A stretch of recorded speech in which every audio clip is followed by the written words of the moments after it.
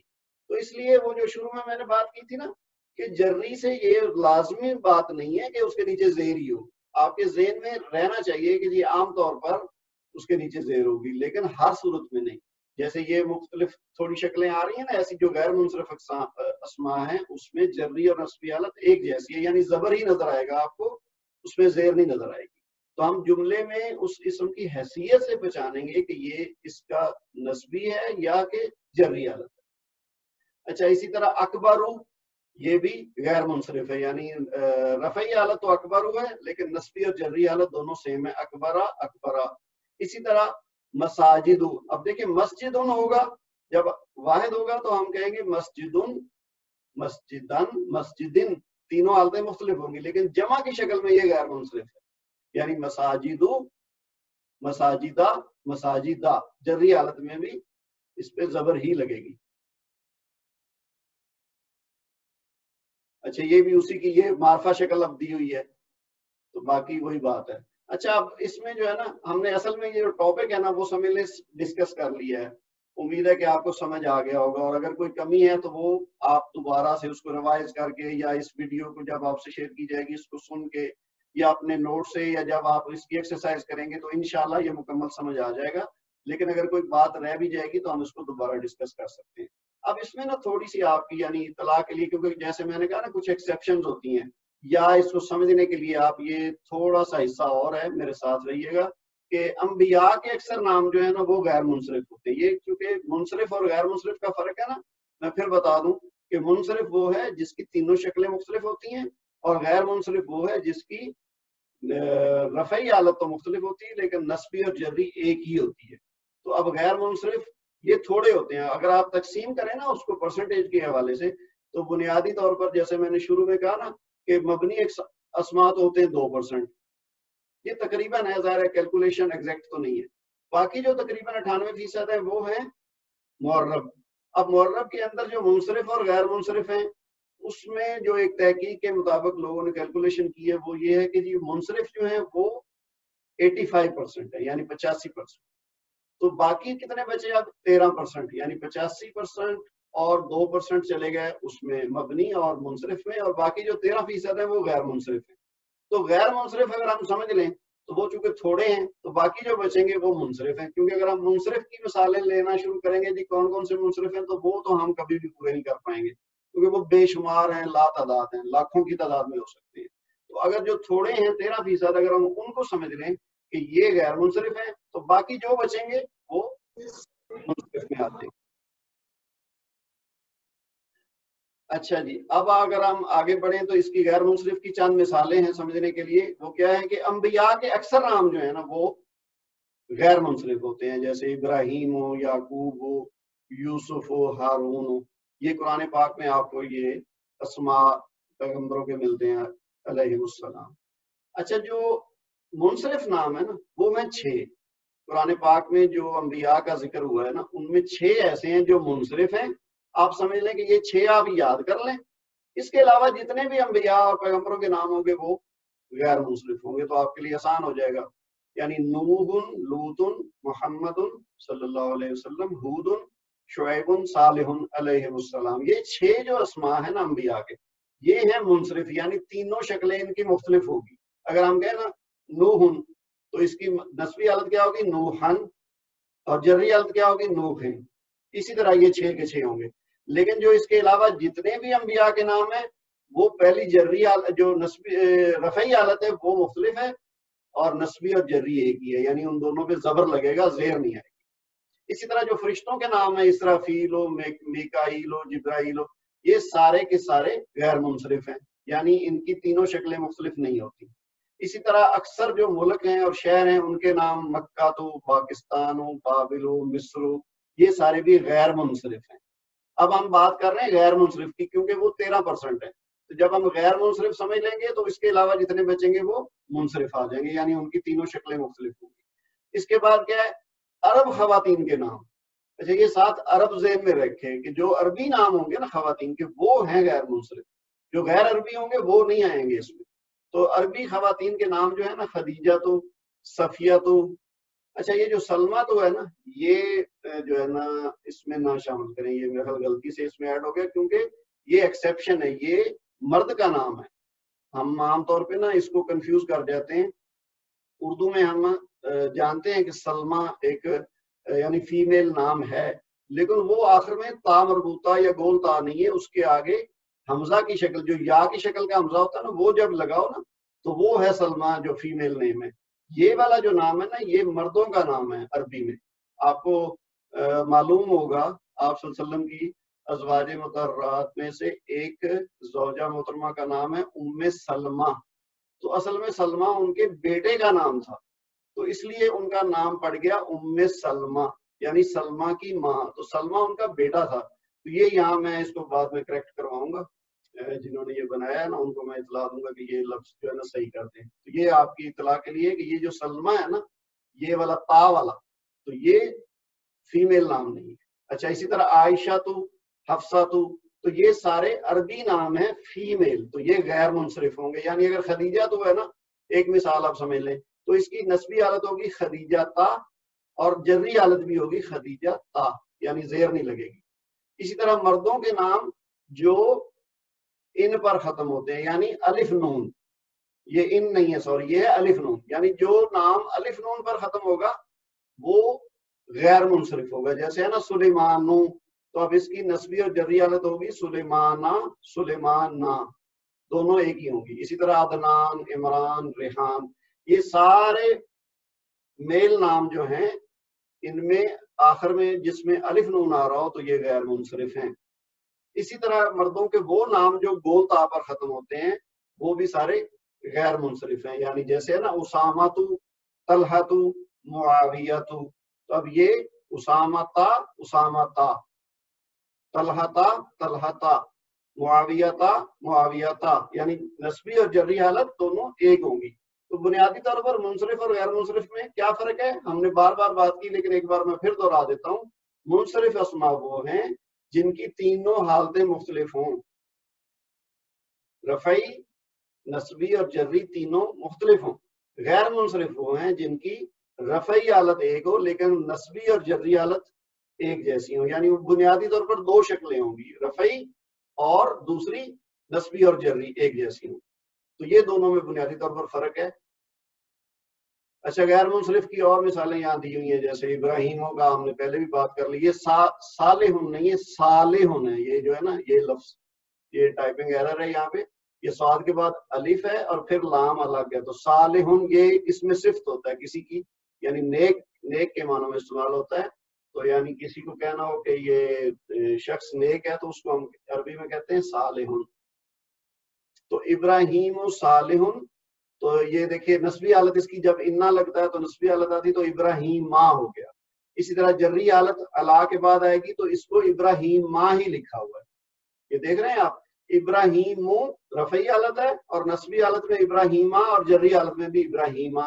اسی طرح ہم نے شہر کی بات کی تھی مکہ، تو ہاذا مکہ تو یعنی یہ رفعی حالت ہے مکہ تو نسبی اور جری دونوں حالتوں میں مکہ تا مکہ تا. اچھا اب بات رہ گئی ہے مبنی اسماء کی. یہ ویسے بنیادی طور پر میں نے آپ کو بتا دیا کہ یہ وہ اسماء ہیں جو تینوں حالتوں میں ایک ہی شکل ہوتی ہے. ویسے تو یہ آسان چیز ہے نا، جس کی حالت نہ بدلنی پڑے، ہمیں سمجھنے کی ضرورت نہیں ہے کہ کیسے تبدیلی آئے گی. تو یہ آسان ہے، یہ تقریباً 2% ہے. تو یہ وہ اسماء ہیں جو بنیادی طور پر تینوں شکلوں میں ایک جیسے ہوتے ہیں. اب اس کی مثالیں دیکھ لیں، جیسے یہ قرآن پاک سے مثالیں دی گئی ہیں.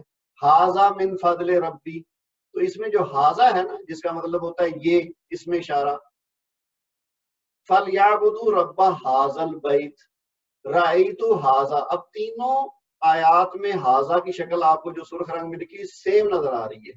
حالانکہ ایک جگہ پہ یہ رفعی حالت ہے، دوسری جگہ پہ یہ جری حالت ہے اور تیسری جگہ پہ یہ نسبی حالت ہے، لیکن تینوں جگہ پہ ایک ہی ہے. نہ اس میں کوئی پیش زبر میں بدلی ہے، نہ زبر زیر میں بدلی ہے، نہ زیر پیش میں بدلی ہے. تینوں جگہ پہ ایک ہی شکل ہے. تو یہ مبنی ہے. تو اسماء اشارہ جتنے ہوتے ہیں یہ مبنی ہوتے ہیں. یہ دیکھیے